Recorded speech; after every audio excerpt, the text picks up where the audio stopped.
This is the first time I'm meeting Roberto, but I've known Votan for, I don't know, a long time, bro. It's been a hot minute here, and Insurgents, NSRGNTS, is growing. It is strong, and I want to congratulate you on your staying power, bro. I see Votan pretty much everywhere I go. Somehow Votan shows up there. So, and I met him at Standing Rock. He was coming out to Standing Rock prior to No Dapple, a long time prior to No Dapple. And so maybe we'll start with Votan and kind of speak on what you've been doing. Well, hello, good evening, everybody. My name is Votan. I am of Maya and Nahua ancestry. I've been throughout Indian country for the last 21 years doing art.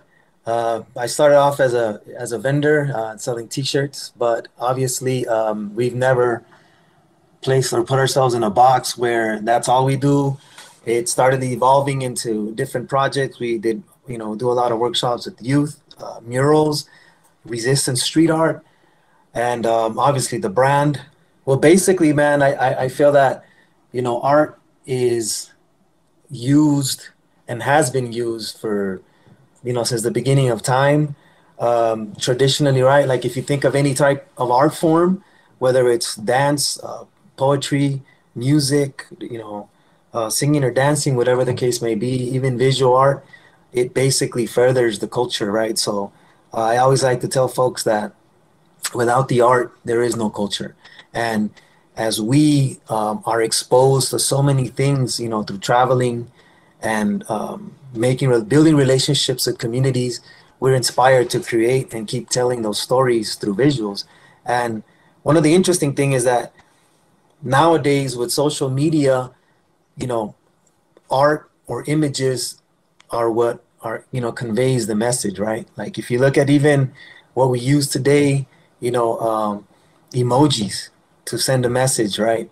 Any type of reaction that, you'd like to have, like a laughing emoji, crying, whatever the case may be, those are all images and they're sending out information. So even in today's times, a lot of times you can't fully tell a story by writing a paragraph on your, on your post, because a lot of people will just scroll right through it. But if you have an image and it's a clever image, it'll have an impact right away. And the important thing about that is that it gets shared and then the message starts to travel throughout, the cyber world, right? Thank you for that. Roberto, if you can hear us, brother, just tell us, what kind of art what is art meaning to you, and what kind of mediums you're in? Where can people go to kind of support you or maybe view your work? Mi señal es un poco escasa en este momento, pero mi arte, mi cuestión cultural, lo que realizo es darle una segunda oportunidad a la muerte, es darle un alma a la naturaleza muerta que... Well, real quick, he said that his art is based around giving a second chance to death, to basically bring to life like what people experience as death. Thank you for showing some of Roberto's work. There you go. I've seen that work with the headdress, with the, looks like corn tassels. I'm not quite sure what those are. I've seen that before. Los tocados aquí en Oaxaca son muy escasos, en México son muy escasos con lo que yo realizo, que es la naturaleza muerta. Toda la naturaleza que yo ocupo no la corto, toda la selecciono, la recolecto en el campo, donde los pueblos indígenas, que ahora sí que lo que realizan aquí, aparte de los textiles, es esta forma de dar arte, darle vida, darle esa segunda oportunidad a lo que muchos consideran basura, y para mí no es basura, simplemente es darle esa alma, esa segunda oportunidad, darle vida. So basically what he's saying is that a lot of the headdresses that are portrayed by these folks wearing them is collected, items that he finds in in open fields at times. And his thought process behind that is to give life to those things that are considered trash or dead or useless, right? And then he kind of brings them back to life by making people wear these headdresses, textiles as well. But for the most part, he focuses a lot on headdresses, uh, using, you know, an array of different items, I guess. You can see the work in, see it represented in Roberto's work, and I get it now. Giving a resurrected life to materials that Roberto is finding, and it may have been discarded, and it may have been forgotten about, but he's reclaiming it and repurposing what he's finding. We love to constantly talk about a borderless continent, right? So doing research, but most importantly, traveling is what has exposed us to so much across the entire continent. And then we put that together into somewhat of a meme, right? Because that's how, you know, we communicate a lot these days. So we came across some of these cylinders that are hand painted, that are perhaps, you know, I would say hundreds of years old. You know, they're dated to 600 to 800, you know, after what, Common Era, right? Yep. And they're created in Central America by a Maya community. The Maya community also expands. It's not just in Central America, it's in Mexico as well. And in South America, there's a lot of communities that perhaps no longer identified as being Maya, but it's the same traditional art, you know, same dances and songs. But anyways, in actually several of those cylinders, there's paintings of men and women wearing eagle bustles while they're in a ceremony or while they're performing a dance. And we were able to see that and make that connection and connect it to a lot of the nations, you know, in the northern plains, you know, especially in the, you know, powwow environment, right, where we see the eagle bustles present. So it's interesting to note that and to see that, you know, the influence and the sharing of tradition, you know, surpasses any border, right? Because eagle bustles are obviously as well in Canada, but we never acknowledge the fact that they exist and existed, you know, in Mexico and Central America and perhaps even South America as well. One of the posts we're going to be doing soon as well is based around the word Wokan, right? Yep. You know, we've had this conversation. You know, you used to wear the shirt with the Wu-Tang logo, and we wrote Wakan before Wakanda and the whole the Black Panther, you know what I mean, movie and its influence. We were talking about the word and how the word appears throughout the entire continent. One of the most amazing experiences that I've had speaking about that word was we were doing murals in the Amazon in Ecuador, and there's a nation of indigenous people there called the Shuar. And if you look them up, they were the folks that were actually never conquered, and the Spanish conquistadors stayed away from them because they were infamous for the head shrinking, right? Well, we went to that community and we started having conversations. We got to know the community leader, and he's like, hey, you're the guy that does shirts too, right? And I was like, yeah. He goes, I went into town and I went on Facebook. I have a Facebook page, and I saw your page, and I saw a shirt that has a image of a yellow W, and it says Wokan. And he asked me, what does that mean? And I told him, well, for a lot of the nations up north, as well as in Central America, it's like it's like powerful, it's sacred, it's energy, it's essence. And he goes, hey, that's our word. And I was like, well, what does it mean for you? And he's like, well, for us, that's what it means, the spirit, the Wakan that is in things.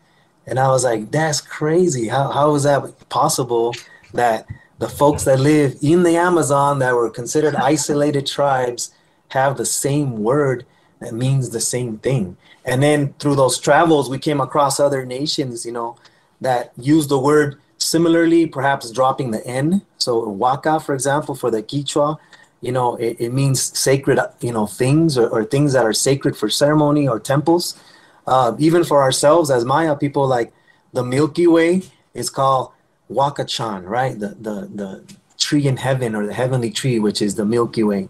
Also in the Nahua language, there was a place called Siwakan, and according to the tradition of the Nahua cosmos, that means like sacred women or medicine women. So this word has shown up, and through evolution and colonization, we disconnected from our folks from down south and up north, because there's other languages that came in and basically created fragmentations between us as a people as well. Your word for Milky Way is cha waka, or waka cha, is the Sundance tree that in the Lakota way. Teotihuacan, the place where sacred lives within this house or this place. That's and we might have a good brother who's a linguist from Lakota, because I have a very kind of a basic grasp of Lakota, but through our travels, being able to interface and just meet new people and learn new things, it impacts what we know, and what we're able to grasp expands. If Roberto, if you can hear us, Pete, can you tell us about Oaxaca, and how your art is reflective of your culture? Bueno, buenas. Mi cultura es zapoteca. Aquí en Oaxaca somos 8 regiones. De Oaxaca se divide en estas 8 regiones, entonces cada región tiene su idioma, tiene su dialecto, tiene la cultura, tiene sus tradiciones. Yo represento aquí los oaxaqueños en la Guelaguetza, que es en el mes de julio, se reúnen las 8 regiones y dan como regalo lo que la tierra les regaló, es decir, los cultivos, los tejidos, todo lo que realizan en todo el año se regala en esa ocasión para todos los turistas, ya sea extranjeros o nacionales. Y aquí, como te digo, le damos gracias a la Madre Tierra, a nuestra diosa Sentiotl, que es la diosa del maíz, porque como decimos los oaxaqueños, todos somos hijos del maíz. Is that they celebrate the goddess of corn, and they give great gratitude to her. They make offerings, but they also feed foreigners and tourists that come to the community, that all the 8 regions come together to feed folks, and to also acknowledge the crops and the regalia that is created from all of this. Wow. Entonces, mis tocados, mis penachos, que son de naturaleza muerta, le doy ese significado y le doy esa alma. So I think in some way, what he does with his work is not just take those ways from that dance, but also like incorporate some of the beliefs that are in those dances into his work of art. You know what I mean? So it's not just something that is celebrated on that day, but it's more like a constant celebration through his work. No les gusta, no me han criticado y me han dicho que es ramas y palitos. No les gusta lo que realizo. En cambio, en el mundo extranjero, a ustedes por esta invitación tan hermosa, en Canadá, en Europa, mi trabajo ha sido reconocido. Ahorita mi arte se está exponiendo en fotografía en París y en Singapur, y próximamente nos vamos a Suecia con fotografía con mis tocados. A lot of times is ridiculed, by indigenous people in his community, that they refer to it as just sticks and branches. But he said that it's actually resonated and created a lot of support in the U.S., especially with organizations like Lakota Law. But also he said that he's being invited to Sweden and Singapore, And in Europe, there's a lot of love for his work. We want to thank you for that, Roberto. Votan, we have to wrap up. Maybe just tell him, Lila Wopila, muchas gracias, and then you can close us out, bro. Roberto dice que muchas gracias por haber estado presente y compartir con la comunidad acá tu trabajo. No, muchísimas gracias a ustedes por la invitación. Estoy aquí en la Sierra Juárez, en Oaxaca. No tengo mucha señal por si no me llegué a escuchar bien, pero estoy en una casa que me prestaron aquí internet porque no hay aquí en esta comunidad. Aquí estoy con los indígenas mazatecos o con los indígenas realizando un proyecto cultural para mostrarles al mundo lo que realicemos también. Gracias. He's very grateful to be part of this, that you guys were able to share his work. He said he's been cutting in and out because he's in a very remote area with the Zapotec people in Oaxaca, and that, Wi-Fi is super scarce up there, but thank you for the opportunity. I think, one of the greatest things about doing the work that we do is the whole process of learning. And also, again, I'd like to emphasize on building community, on getting to know folks, and create inspiration, but also be inspired by the folks that we come across. We'd like people to check out the work that we do and also feel inspired by some of the work that we do so that we can get inspired by the work that they're doing. I think there's a necessity for more native muralists out there, for more native graphic designers, art of any type or kind, you know what I mean? Especially street art. Like, there's not too many native street artists out there, and we feel like there needs to be an infinite amount, because sometimes you have to take art to the streets to be able to carry a message across. Luckily, within the last couple of months, we've been able to access billboards and say some of the things that we were never able to say publicly, like we're doing today. So, it's amazing to push the boundary, push the envelope.